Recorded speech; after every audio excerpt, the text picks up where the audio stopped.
আসসালামু আলাইকুম। আপনারা সবাই আশা করি ভালো আছেন। আজকে আমি কিছু কথা বলতে চাই। একজন প্রবাসী সে এই যে প্রবাসীটা সে মালয়েশিয়াতে আনপারমিট হয়ে কাজ করত। এখন মনে করেন এক কোম্পানিতে মানে একটা জায়গায় কাজ করত। এখন সে মারা গেছে। তার বাড়ি হলো শরীয়তপুর।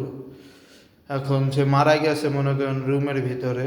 এখন সে তো আনপারমিট, কোম্পানিও তার দায়িত্ব নিতে পারবে না। এখন কোম্পানিরই সমস্যা এতে। এখন কোম্পানি কি করছে, মানে রুমের লোকজন বা কোম্পানি সব মিলে তাকে রুম থেকে বের করে রাস্তায় ফেলে দিয়েছে।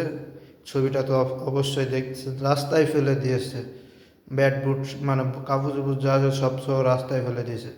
এর জন্যই ভাই, যত টাকা একটু বেশি লাগলো, টাকা একটু কম কামাবেন তাও ভালো, কিন্তু একটু পারমিট হয়ে থাকুন, ভিসা লাগিয়ে থাকুন, যাতে আপনি যে একটা আশা করতে পারেন আমি মারা গেলে আমি বাংলাদেশে পৌঁছাইতে পারবো, আমার ফ্যামিলির কাছে আমি পৌঁছাইতে পারবো মৃত্যুর পরে হলেও। কিন্তু আনপারমিট হয়ে যে কাজ করবেন, কাজ করে টাকা বহুত কামাবেন, টাকা কামিয়ে কি করবেন যদি আপনি ভোগ করতে না পারেন? এর জন্যই ভাই বলি, আপনারা সবাই এখনো সময় আছে, পারমিট নিয়ে নিন। কারণ বিপদ আপদ মানুষের আসতেই পারে, এটা আল্লাহ তাআলা, একমাত্র আল্লাহ তাআলাই জানে।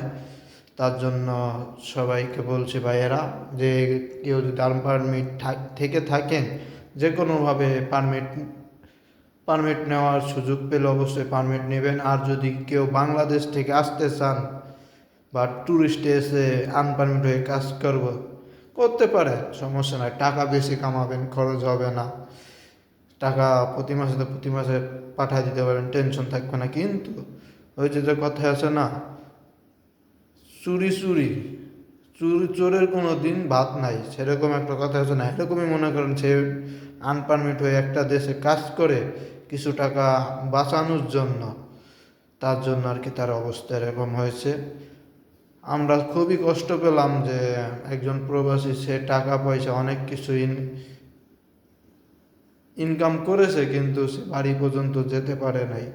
আমি আল্লাহর কাছে দোয়া করি সে যেন জান্নাত ব্যস্ত নজিব হোক। তাহলে আপনারা সবাই ভালো থাকবেন।